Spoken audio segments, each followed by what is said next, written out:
So many of us dream of having a forever home. That is a space that's so perfect we want to live there forever. Now, as we age, some of our design choices can turn into obstacles. The designers at PRK Williams are hitting that challenge head on. And back with us is Brian Hagerty to tell us more about their concept of forever homes. Thanks for being here, Brian. Thanks for having me. When I think of the word forever, that word instills a lot of responsibility on my part as the designer of my future homeowners' needs. And I need to create a safe and comfortable environment, no matter what I do. So some of the things I do when I think forever is to create big spaces, usable spaces that can last you a lifetime. I love that. Now, I've always thought of this as aging in place, right? How long has this idea of forever homes been trending in the industry? Well, you're right. It used to be age in place was a huge thing for a lot of years. 3 or 4 years ago, I think we kind of took that term and changed it to, at least we as a company did, to universal design. What I mean by universal design, it has the same features as an age in place, but the things that you do, the wider hallways, wider doors, can always be helpful at any time. You might have a son come home from football practice with a broken ankle, or different things like that you need the space, and he'll need a walker or crutches and you need space.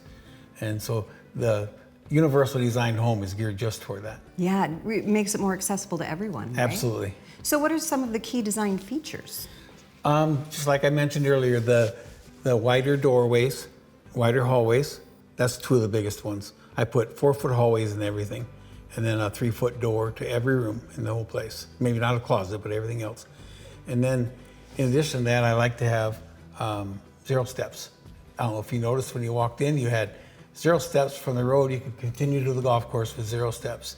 And that's a great feature. That's one of the biggest ones.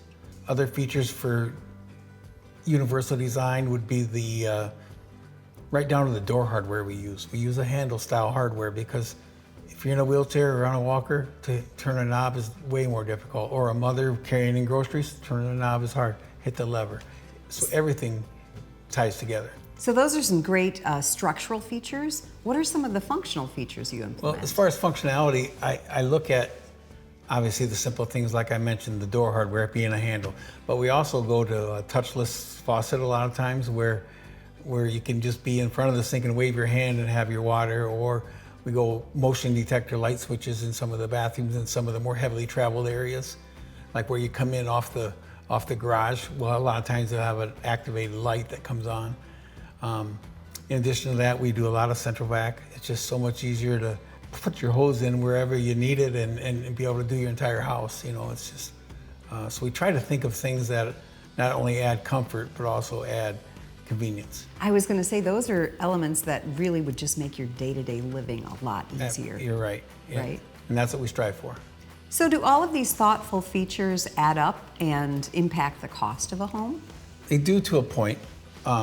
Of course, a feature like the safe room that we mentioned, obviously that adds some cost. We don't put them in a traditional house because they have a full basement. But yeah, it adds up. If you took a normal traditional house, I would say you could build that house for somewhere between $200 and $220 per square foot.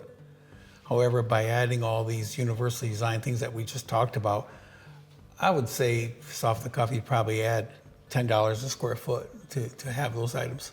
Well, that doesn't seem like much when you consider decades of comfort, and you consider safety, and you consider the cost of retrofitting a home. It's really an investment, isn't it? It really is. And if you look at staying in your house another 10 years or going to a nursing home, just think what that difference is going to be. It's going to be huge. You make some great points. Yep.